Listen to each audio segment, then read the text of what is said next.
ಇದು ರಾಜಕೀಯ ಪ್ರೇರಿತ ಕೊಲೆ, ರಾಜಕೀಯದ ವೈಷಮ್ಯದಿಂದಲೇ ಕೊಲೆ ಆಗಿತ್ತು. ಇದರಲ್ಲಿ ವಿನಯ್ ಕುಲಕರ್ಣಿ ಅವರ ಕೈವಾಡ ಇದೆ, ಒಳಸಂಚು ರೂಪಿಸಿದ್ರು ಅನ್ನುವಂತಹ ಆರೋಪ ಕೂಡ ಇತ್ತು. ಹಾಗಾಗಿ 2020ರಲ್ಲಿ ಅವರನ್ನ ಅರೆಸ್ಟ್ ಮಾಡಲಾಗಿತ್ತು. 21 ಆಚೆ ಬರ್ತಾರೆ, ಮತ್ತೆ 2025ರಲ್ಲಿ ಅಗೈನ್ ಬೇಲ್ ಕ್ಯಾನ್ಸಲ್ ಆದಂತ ಸಂದರ್ಭದಲ್ಲಿ ಮತ್ತೆ ಪರಪ್ಪನ ಅಗ್ರಹಾರ ಜೈಲಿಗೆ ಹೋಗಿರ್ತಾರೆ. ಅದಾದ ನಂತರದಲ್ಲಿ ಸುಪ್ರೀಂ ಕೋರ್ಟ್ ನಿಂದ ಬೇಲ್ ಪಡ್ಕೊಂಡು ಷರತ್ತುಬದ್ಧ ಜಾಮೀನಿನ ನಂತರ ಹೊರಗಡೆ ಬಂದಿದ್ರು. ಈಗ ಮತ್ತೆ ಈ ಕೊಲೆ ಕೇಸ್ಗೆ ಸಂಬಂಧಪಟ್ಟಂತೆ ಶಾಸಕ ವಿನಯ್ ಕುಲಕರ್ಣಿ ಅಪರಾಧಿ, ಅವರ ಕೈವಾಡ ಈ ಕೊಲೆ ಕೇಸ್ನಲ್ಲಿತ್ತು.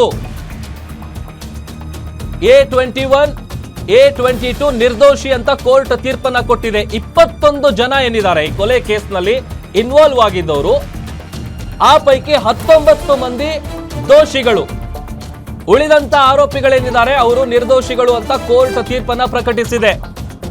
ಹೆಚ್ಚು ಕಡಿಮೆ 5-6 ವರ್ಷ ಆಯ್ತು. 6 ವರ್ಷಗಳಿಂದ ಟ್ರಯಲ್ ನಡೀತಾ ಇತ್ತು. ಎಲ್ಲ ಆರೋಪಿಗಳನ್ನ ಕೋರ್ಟ್ ಕಸ್ಟಡಿಗೆ ಪಡೆಯೋದಕ್ಕೆ ಕೋರ್ಟ್ ಸೂಚನೆಯನ್ನ ಕೊಟ್ಟಿದೆ. A21, A22 ನಿರ್ದೋಷಿ ಅಂತ ತೀರ್ಪನ್ನ ಕೋರ್ಟ್ ನೀಡಿರೋದು.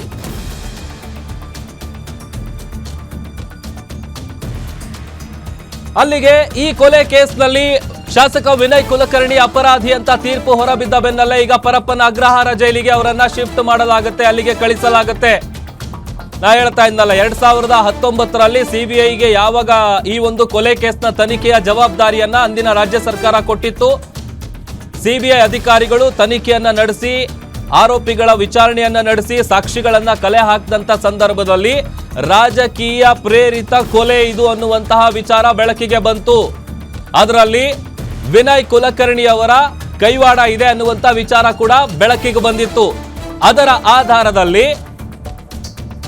ದೋಷಾರೋಪ ಪಟ್ಟಿಯನ್ನ ಸಲ್ಲಿಸಿದಂತಹ ವಿಚಾರಕ್ಕೆ ಸಂಬಂಧಪಟ್ಟಂತೆ ಈ ಎಲ್ಲಾ ಸಾಕ್ಷಿಗಳು, ತನಿಖೆಯ ವರದಿ ಎಲ್ಲವನ್ನು ಆಧರಿಸಿ 10 ವರ್ಷಗಳ ಬಳಿಕ 6 ವರ್ಷ ಟ್ರಯಲ್ ಆದ ನಂತರದಲ್ಲಿ ಕೋರ್ಟ್ ಇವತ್ತು ಅಂತಿಮ ತೀರ್ಪನ್ನ ಪ್ರಕಟಿಸಿದೆ.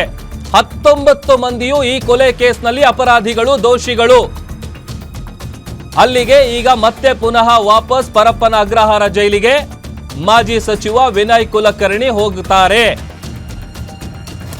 ಮೊದಲಿಗೆ ಯಾವಾಗ ಸಿಬಿಐ ಈ ಕೇಸ್ನ ಹ್ಯಾಂಡಲ್ ಮಾಡೋದಕ್ಕೆ, ತನಿಖೆಯನ್ನ ಮಾಡೋದಕ್ಕೆ ತಗೊಳುತ್ತೆ, ಆಗ ಅವರನ್ನ 2020ರಲ್ಲಿ ಅರೆಸ್ಟ್ ಮಾಡಲಾಗಿತ್ತು.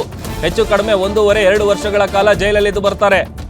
ಅದಾದ್ಮೇಲೆ ಮತ್ತೆ 2025ರಲ್ಲಿ ಸಾಕ್ಷಿಗಳಿಗೆ ಬೆದರಿಕೆ ಹಾಕ್ತಾ ಇದ್ದಾರೆ ಅನ್ನುವಂತ ಆರೋಪದ ಹಿನ್ನೆಲೆಯಲ್ಲಿ ಅವರ ಬೇಲ್ ಕ್ಯಾನ್ಸಲ್ ಆಗುತ್ತೆ.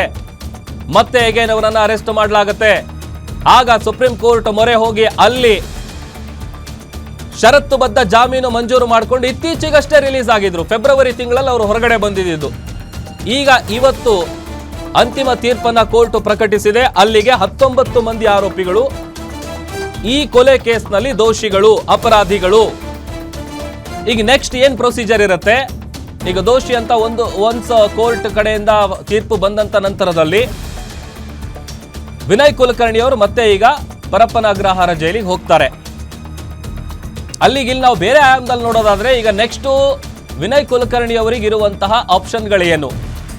ಸಹಜವಾಗಿ ಈಗ ಕೊಲೆ ಕೇಸ್ಗೆ ಸಂಬಂಧಪಟ್ಟಂತೆ ಮಿನಿಮಮ್ ಅಂತ ಅಂದ್ರೂ 10 ವರ್ಷಗಳ ಮೇಲೇನೆ ಅವರಿಗೆ ಶಿಕ್ಷೆ ಪ್ರಮಾಣ ಇರುತ್ತೆ. ಆ ಶಿಕ್ಷೆ ಪ್ರಮಾಣ ಈ ಹಿಂದೆ ಅವರು ಜೈಲಲ್ಲಿ ಇದ್ದು ಬಂದಂತಹ ದಿನಗಳೇನಿದೆ ಅದನ್ನು ಕೂಡ ಕೌಂಟ್ ಮಾಡಿಕೊಂಡು ಅವರಿಗೆ ಶಿಕ್ಷೆ ಪ್ರಮಾಣವನ್ನ ವಿಧಿಸಲಾಗುತ್ತೆ.